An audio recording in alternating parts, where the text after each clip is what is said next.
Okay, hi. Hi. Hi, I'm back.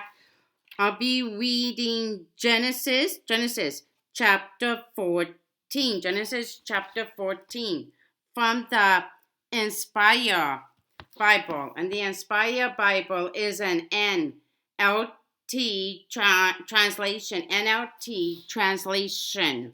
Okay, Genesis chapter 14.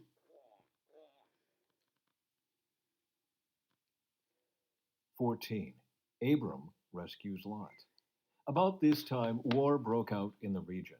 King Amraphel of Babylonia, King Arioch of Elasar, King Chedorlaomer of Elam, and King Tidal of Goyim fought against King Bera of Sodom, King Bersha of Gomorrah, King Shinab of Admah, King Shem-Eber of Zeboim, and the king of Bela, also called Zoar.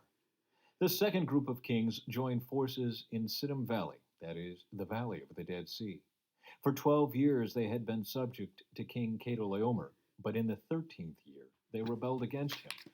1 year later, Chedorlaomer and his allies arrived and defeated the Rephaites at Ashtaroth Karnaim, the Zuzites at Ham, the Emites at Sheva Kiriathaim, and the Horites at Mount Seir, as far as El Paran at the edge of the wilderness. Then they turned back and came to En-Mishpat, now called Kadesh, and conquered all the territory of the Amalekites, and also the Amorites living in Hazazon Tamar. Then the rebel kings of Sodom, Gomorrah, Admah, Zeboim, and Bela, also called Zoar, prepared for battle in the valley of the Dead Sea. They fought against King Chedorlaomer of Elam, King Tidal of Goyim, King Amraphel of Babylonia, and King Arioch of Elasar, 4 kings against 5. As it happened, the valley of the Dead Sea was filled with tar pits, and as the army of the kings of Sodom and Gomorrah fled, some fell into the tar pits, while the rest escaped into the mountains. The victorious invaders then plundered Sodom and Gomorrah and headed for home, taking with them all the spoils of war and the food supplies. They also captured Lot, Abram's nephew, who lived in Sodom, and carried off everything he owned. But one of Lot's men escaped and reported everything to Abram the Hebrew, who was living near the oak grove belonging to Mamre, the Amorite. Mamre and his relatives Eshcol and Aner were Abram's allies. When Abram heard that his nephew Lot had been captured, he mobilized the 318 trained men who had been born into his household. Then he pursued Chedorlaomer's army until he caught up with them at Dan. There he divided his men and attacked during the night. Chedorlaomer's army fled, but Abram chased them as far as Hobah, north of Damascus.